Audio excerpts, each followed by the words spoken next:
Good morning बच्चों, कैसे हो आप सब? आशा करते हैं आप सब अच्छे होंगे। तो बच्चों, आज हम पढ़ेंगे सिविक्स का चैप्टर नंबर 3। तो सिविक्स का चैप्टर नंबर 3 देखेंगे। तो आज हम देखेंगे सिविक्स का चैप्टर नंबर 3, यानी सरकार क्या है, गवर्नमेंट क्या है।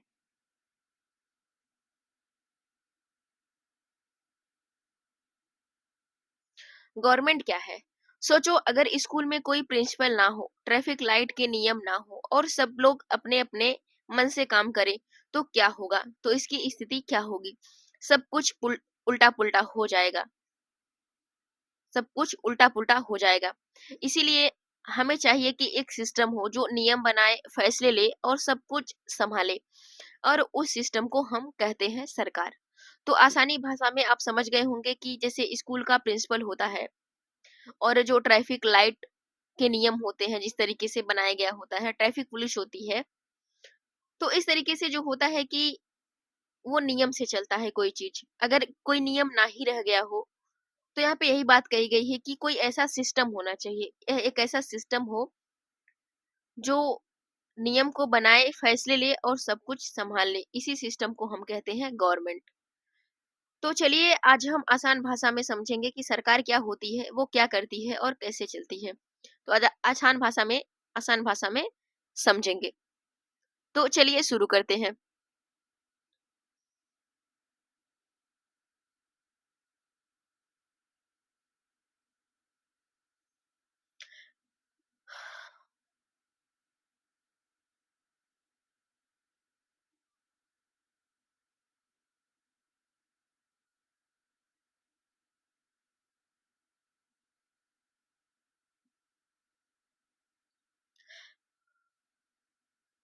आपने सरकार शब्द का जिक्र कई बार सुना होगा। इस पाठ में हम यह पढ़ेंगे कि सरकार क्या है, हमारे जीवन में कितनी महत्वपूर्ण भूमिका निभाती है, सरकारें क्या करती हैं, वे निर्णय कैसे लेती हैं। अलग अलग तरह की सरकारों जैसे लोकतांत्रिक सरकार, सरकार, राजतंत्री सरकार के बीच क्या अंतर होता है। चलिए अब हम पढ़कर पता लगाते हैं। यहाँ पे देखिए कुछ कटिंग है, इनको देख लेते हैं। क्या है कि सरकारों से कामगारों के अधिकारों की रक्षा की मांग, बाढ़ पीड़ितों के लिए सरकार की ओर से राहत सामग्री, सर्वोच्च न्यायालय के लिए 5 और न्यायाधीश सरकार, कोयला और बिजली विभाग के लिए पुनर्गठन के पक्ष में है सरकार। सरकार ने 15,000 से अधिक गांवों को सूखाग्रस्त घोषित किया है। प्याज की दर में उछाल, सरकार ने प्याज के दाम तय किए। तो यहाँ पे कहने की बातें यह है कि जो हमारा सिस्टम है, जो हमारा सिस्टम चलाया जा रहा है, वह एक सरकार के माध्यम से चलाया जा रहा है। हमारा जो सिस्टम है, जो नियम है। तो शुरू करते हैं कि हर एक देश को विभिन्न निर्णय लेने और हर काम करने के लिए सरकार की जरूरत होती है। ये निर्णय कई विषयों से संबंधित हो सकते हैं। सड़कें और स्कूल कहाँ बनाए जाए, बहुत ज्यादा महंगी हो जाने पर किसी चीज के दाम कैसे घटाए जाए, अथवा बिजली की आपूर्ति को कैसे बढ़ाया जाए। सरकार कई सामाजिक मुद्दों पर भी कार्रवाई करती है। और उदाहरण के लिए सरकार गरीबों की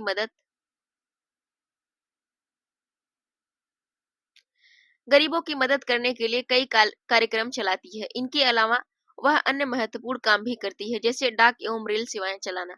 सरकार का काम देश की सीमाओं की सुरक्षा करना और दूसरे देशों से शांतिपूर्ण संबंध बनाए रखना भी है। उसकी जिम्मेदारी यह सुनिश्चित करना है कि देश के सभी नागरिकों को पर्याप्त भोजन और अच्छी स्वास्थ्य सुविधाएं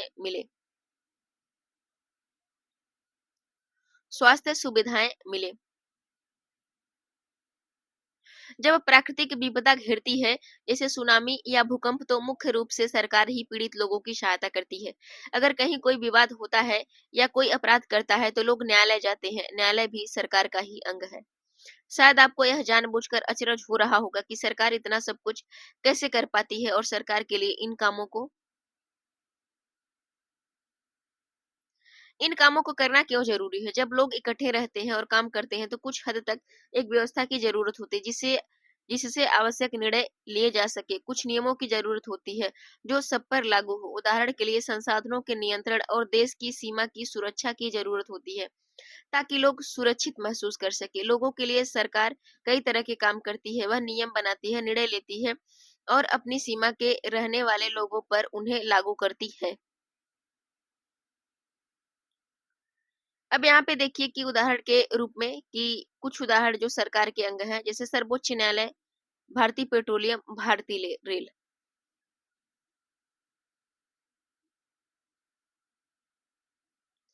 अब यहाँ पे देखेंगे कि सरकार के स्तर कौन-कौन से हैं, सरकार किन-किन स्तर पे चलती है।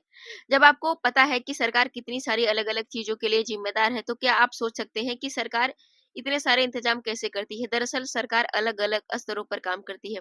स्थानीय स्तर पर, राज्य के स्तर पर, राष्ट्रीय स्तर पर।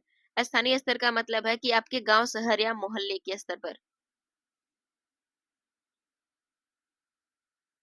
मोहल्ले के स्तर से है।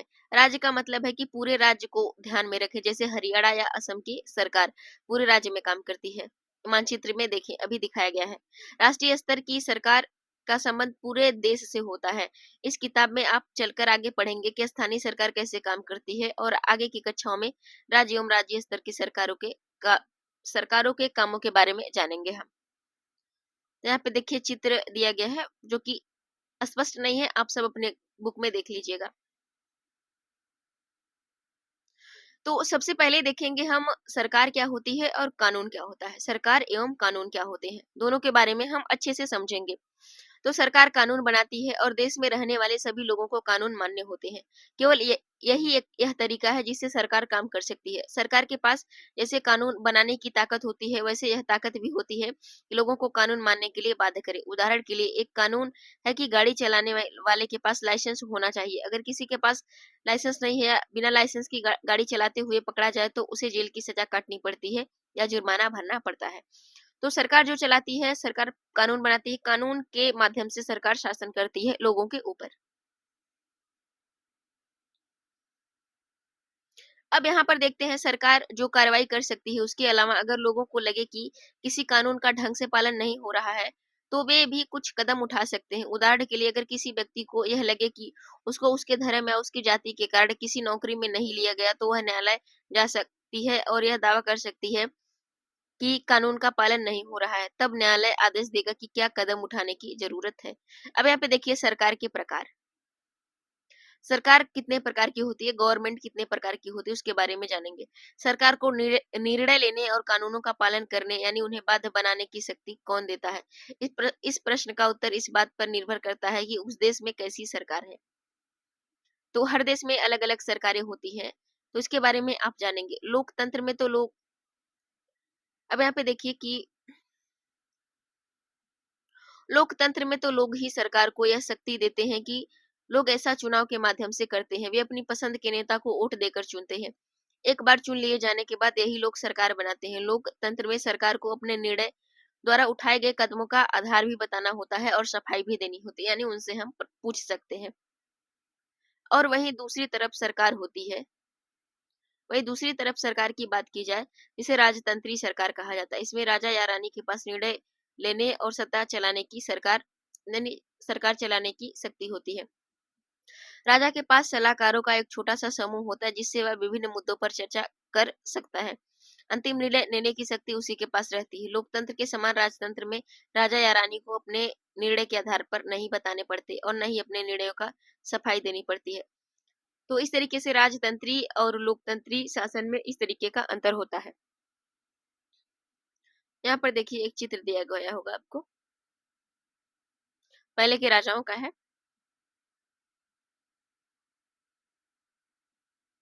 अब यहाँ पे देखिए लोकतंत्री सरकार क्या होती है। लोकतंत्री सरकार लोकतंत्री सरकार तो भारत एक लोकतंत्र है और इस लोकतांत्रिक व्यवस्था को पाने के लिए हमने एक लंबी लड़ाई लड़ी है। संसार में और भी कई देश हैं जहां लोगों ने लोकतंत्र पाने के लिए संघर्ष किए हैं। ऊपर बताया जा चुका है कि लोकतंत्र की मुख्य बात यह है कि लोगों के पास अपने नेता को चुनने की शक्ति होती है। इसीलिए एक अर्थ में लोकतंत्र लोगों का ही शासन होता है। लोकतंत्र का मतलब होता है कि लोगों का शासन। लोकतंत्र में मूलभूत विचार यह है कि लोग नियमों को बनाने में भागीदार बनकर खुद ही शासन करेंगे। आज के समय में लोकतांत्रिक सरकार को प्राय प्रतिनिधित्व लोकतंत्र कहते हैं।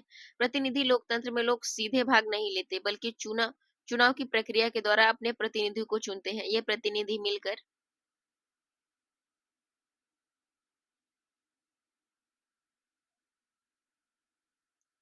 ये प्रतिनिधि मिलकर सारी जनता के लिए निर्णय लेते हैं। आजकल कोई भी सरकार अपने आप को तब तक लोकतांत्रिक नहीं कह सकती, जब तक वह देश के सभी वयस्क नागरिकों को वोट देने का अधिकार न दे। लेकिन हमेशा ऐसा नहीं था। क्या आप विश्वास कर सकती हैं कि एक समय ऐसा था जब लोकतांत्रिक सरकारें औरतों और गरीबों को चुनाव में भाग नहीं लेने देती थी? अपने शुरुआती दौर में सरकार केवल उन्हीं पुरुषों को वोट देने देने देती थी जो पढ़े लिखे थे और जिनके पास संपत्ति होती थी। इसका मतलब था गरीबों और अशिक्षितों को वोट देने का अधिकार नहीं था। ऐसी स्थिति में नहीं था। ऐसी स्थिति में देश उन्हीं नियमों के सहारे चलते थे जो गिने-चुने पुरुष बनाते थे। भारत में आज़ादी से पहले बहुत ही कम लोगों को वोट देने का अधिकार था। इसीलिए जनता ने संगठित होकर इस अधिकार की मांग की। गांधी जी समेत कई नेताओं ने इस अन्यायपूर्ण व्यवहार का विरोध किया। उन्होंने भी जोर-शोर से यह मांग उठाई। 1931 में यंग इंडिया पत्रिका में लिखते हुए गांधी जी ने कहा था कि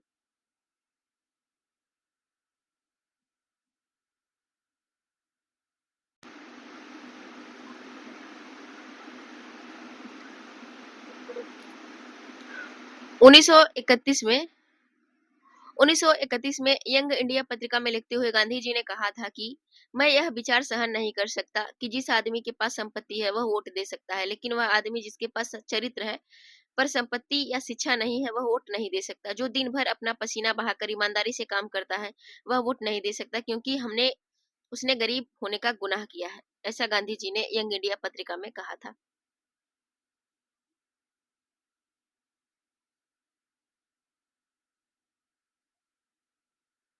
यहाँ पे देखिए एक बात कही गई है, वोट्स फॉर वोमेन्स। यहाँ पे दिख रहा होगा कोष्टक में, वोट्स फॉर वोमेन्स। संसार में कहीं भी सरकारों ने स्वेच्छा से अपनी शक्ति लोगों के साथ नहीं बांटी। पूरे यूरोप और अमेरिका में महिलाओं और गरीबों को सरकार के कार्यों में भागीदारी के लिए संघर्ष करना पड़ा। महिलाओं द्वारा मताधिकार के लिए किए गए संघर्ष ने प्रथम विश्व युद्ध के दौरान और मजबूती पकड़ी। इस आंदोलन को महिला मताधिकार आंदोलन कहते हैं। इस आंदोलन में इसे सफरेज मूवमेंट कहते हैं। सफरेज मूवमेंट, सफरेज मूवमेंट कहते हैं। सफरेज का मतलब होता है कि वोट देने का अधिकार। युद्ध के दौरान बहुत से पुरुष पुरुष लड़ाई में थे, इसीलिए महिलाओं को उन कामों को करने के लिए बुलाया गया था जो पहले पुरुषों के काम माने जाते थे। जब महिलाओं ने विभिन्न प्रकार के काम किए और उनकी व्यवस्था करना शुरू किया तो लोगों को यह देखकर बड़ा आश्चर्य हुआ कि उन्होंने महिलाओं को उनकी क्षमताओं के बारे में क्यों इतनी गलत रूढ़िबद्ध धारणाएं बना रखी थी। महिलाएं ये काम नहीं कर सकती। इस तरह महिलाओं को निर्णय लेने में समान रूप से योग्य माना जाने लगा धीरे धीरे करके महिला मताधिकार आंदोलन की साथियों ने सभी महिलाओं के लिए वोट देने के अधिकार की मांग की। उनकी आवाज सुनी जाए, इसके लिए उन्होंने जगह जगह पर अपने आप को लोहे के जंजीरों में बांध कर प्रदर्शन किया। उनमें से कई क्रांतिकारी महिलाएं जेल गईं और भूख हड़ताल पर बैठी। अमेरिका में औरतों को वोट देने का अधिकार 1920 में मिला, हालांकि कितनी देर बाद मिला। जबकि इंग्लैंड की औरतों को यह अधिकार कुछ सालों बाद 1928 में मिला। इस तरीके से दिया गया। तो यह चैप्टर इसी आधार पे हमारा यह चैप्टर कंप्लीट होता है।